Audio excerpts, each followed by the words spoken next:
معزز سامعین گرامی قدر، آپ کے سامنے سیرت کے چند ابواب رکھ رہے ہیں۔ خندق کے بعد، قریظہ کے بعد رسول اللہ صلی اللہ علیہ وسلم نے جن سرایا کو اور غزوات کو بپا کیا، وہ بنیادی طور پہ فتح مکہ کا دیباچہ ہے۔ ہم سیرت کے تقریباً اس حصے کی طرف بڑھے ہیں کہ یہ سیرت کا جو موضوع ہے یہ اختتام پذیر ہونے کی طرف بڑھتا چلا جا رہا ہے، لیکن یہ فتح مکہ کے جو اسباب ہیں یہ 5-6 ہجری ہی سے شروع ہو گئے تھے، اور خندق کے موقع کے اوپر جب رسول اللہ صلی اللہ علیہ وسلم نے یہ دعویٰ اور پیشین گوئی کر دی تھی، آج کے بعد ہم تو ان کے اوپر حملہ کریں گے، وہ کبھی ہمارے اوپر حملہ نہیں کر سکیں گے۔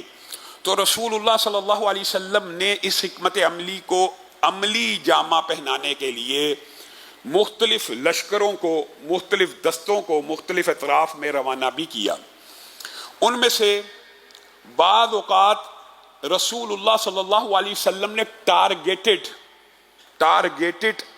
یعنی معین کر کے کہ فلاں شخص کو قتل کر دیا جائے۔ اس طرح کے واقعات بھی رسول اللہ کی سیرت میں آپ کے سامنے کعب بن اشرف کا واقعہ رکھا تھا کہ اوسیوں نے جب کعب بن اشرف کو قتل کیا تو خزرجیوں کے دل میں یہ خیال آیا کہ ہمارے سے بھی رسول اللہ صلی اللہ علیہ وسلم ایسا کوئی کام لے لیں۔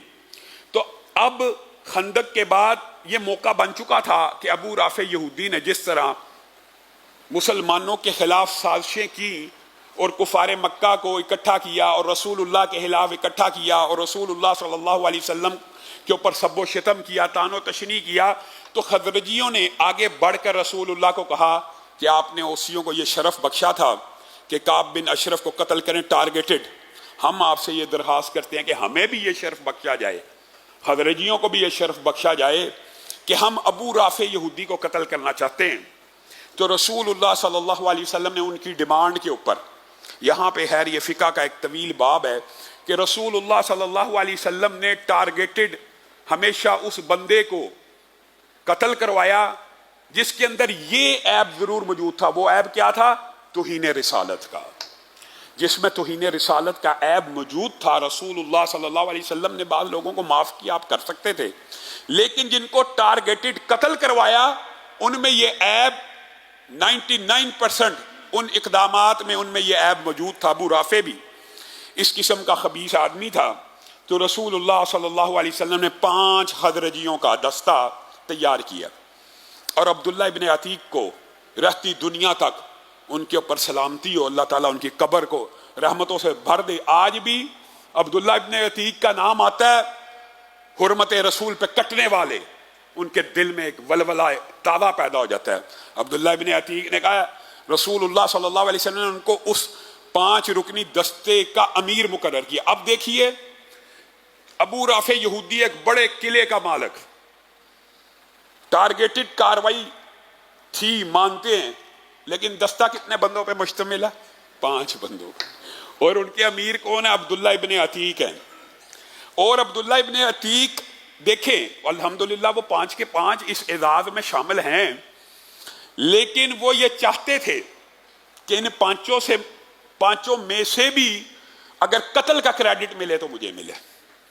انہوں نے ایک ایسی ترتیب دی کہ ان 5 کو اپنے ساتھ تو لیا، لیکن جب وہ ابو رافع یہودی کے قلعے کے سامنے پہنچ گئے تو ان 4 سے ریکویسٹ کی کہ یار میں ایک چال چلنے والا ہوں، اور جنگ تو چال ہی کا نام ہے، تو تم آگے ہو ٹھیک ہے، لیکن اب جو عملی کاروائی ہے مجھے کرنے دو۔ انہوں نے اتفاق کر لیا، کہا کیا کرنا چاہتے ہیں؟ کہتے ہیں بس تم خاموش ہو کے پیچھے ہو جاؤ، یہ شام کو جب دروازہ بند ہوگا تو میں قلعے کے قریب جا کے بیٹھ جاؤں گا۔ اور انہوں نے ایسے ہی کیا، اور انداز یہ اپنایا، قمیص کو اور کرتے کو اور لباس کو اس انداز میں اٹھایا جیسے انسان قضائے حاجت کے لیے بیٹھتا ہے۔ قلعے کے سامنے اس انداز میں بیٹھے کہ قلعے کے اوپر جو پہرے دار ہیں انہوں نے یہ سمجھا کوئی شخص قضائے حاجت کے لیے دیوار کے ساتھ بیٹھا ہوا ہے۔ اب جب قلعے کا دروازہ بند کرنے کی باری آئی تو پہرے دار کہنے لگے ابے جلدی آ، کون بیٹھا ہوا باہر، جلدی قضائے حاجت سے فارغ ہو، میں نے دروازہ بند کرنا ہے۔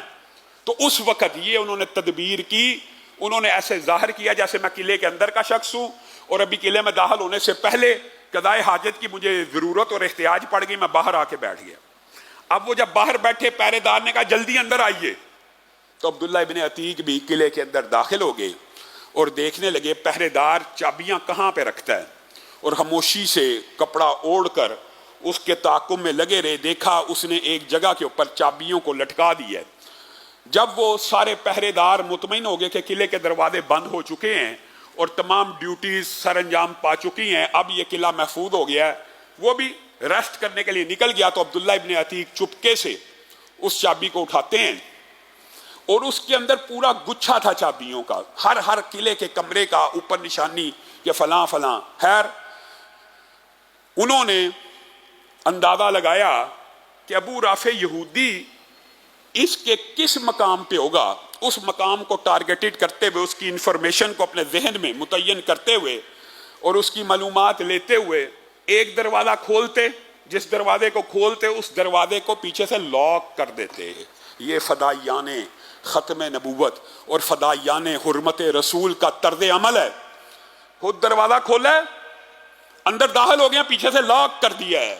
اس کو کہتے ہیں کشتیاں جلا دینا، اس کو کہتے ہیں ٹھیک ہے اگر اب میری جان بھی چلی جائے، مجھے کھولنے میں، واپسی پہ بھاگنے میں دقت آئے تو آئے، اب میں اس کا کام تمام کر کے جاؤں گا۔ ایک ایک دروازہ کھولتے جاتے اور اس کو لاک کرتے جاتے، کھولتے جاتے اور لاک کرتے جاتے، یہاں تک کہ ابو رافع یہودی کے کمرے تک پہنچ گئے۔ اندھیرا شدید تھا، رات ہو چکی تھی۔ ابو رافع نے کچھ آواز کو محسوس کیا کہ کمرے کے اندر شاید کوئی داخل ہو گیا ہے، تو عبداللہ ابن عتیق نے اس طرح آواز بدل کے یہ شو کیا جیسے میں آپ ہی کا پہرے دار ہوں، ایسے آواز لگائی، ابو رافع آپ کہاں ہیں؟ ابو رافع نے کہا میں یہاں ہوں۔ وہ سمجھا میری حفاظت پہ متعین یہ شخص ہے، تو جس طرف سے آواز آئی ادھر تلوار چلا دی، لیکن تلوار پوری نشانے پہ نہ لگی اور وہ زخمی ہو کے بچ گیا۔ پھر کچھ دیر بعد آواز لگائی، کہاں ہے ابو رافع، میں آپ کو بچاؤں؟ اب ابو رافع نے کہا میں یہاں ہوں، فوری ادھر آؤ۔ اب جب آواز پختہ ہوئی، اس کی گردن کو اس کے تن سے اندھیرے میں جدا کر دیا۔ اب شور مچ گیا، بیوی نے آواز لگائی، ابو رافع کو قتل کر دیا گیا ہے۔ پورے قلعے کے اوپر شور ہوگا۔ عبداللہ ابن عتیق ایک ایک لاک جو اپنے لیے کر کے گئے تھے کہ کام سر انجام دوں گا چاہے جان کیوں نہ چلی جائے، اللہ نے مدد کی، کھولتے جاتے ہیں کھولتے جاتے ہیں، لیکن جب آخری دروازہ کھولا تیزی سے بھاگے تو اندھیرے کی وجہ سے سیڑھیوں سے نیچے گر گئے، پنڈلی ٹوٹ گئی اور سارے لشکری اور سارے پہرے دار ابو رافع کی طرف بڑھے تھے اور یہ قلعے سے باہر ٹوٹی ہوئی پنڈلی کے ساتھ کپڑا لپیٹ کے اپنے ساتھیوں میں پہنچے۔ ساتھیوں نے اٹھا کر تیزی سے مدینہ کی طرف سفر کرنا شروع کیا۔ رسول اللہ صلی اللہ علیہ وسلم ان چہروں کو دیکھ کے کہتے ہیں قد افلحت الوجوہ، کامیاب ہو گئے وہ چہرے جنہوں نے حرمت رسول کی پاسداری کی۔ اور کہا عبداللہ ابن عتیق اپنی ٹانگ کو میرے سامنے کرو۔ یہ رسول اللہ کے معجزات کے باب میں آپ کے سامنے رکھا تھا۔ رسول اللہ صلی اللہ علیہ وسلم نے ٹوٹی ہوئی ٹانگ کے اوپر، ٹوٹی ہوئی پنڈلی کے اوپر ہاتھ کو پھیرا۔ عبداللہ ابن عتیق کہتے ہیں اللہ کی قسم جب تک زندہ رہا ہوں، آج بوڑھا ہو گیا ہوں، جب سے رسول اللہ صلی اللہ علیہ وسلم نے اس ٹانگ کے اوپر ہاتھ پھیرا ہے کبھی اس پنڈلی میں تکلیف نہیں ہوئی۔ جڑ گئی، ہڈی بھی جڑ گئی، تکلیف بھی دور ہوگی۔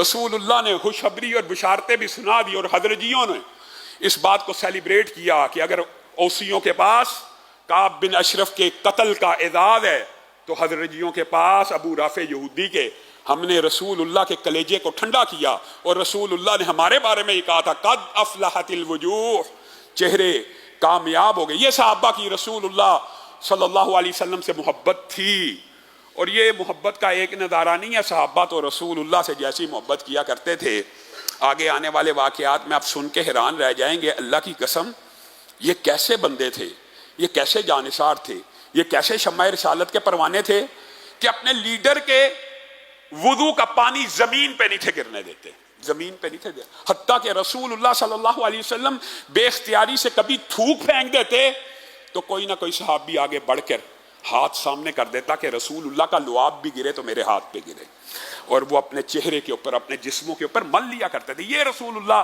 صلی اللہ علیہ وسلم کے صحابہ تھے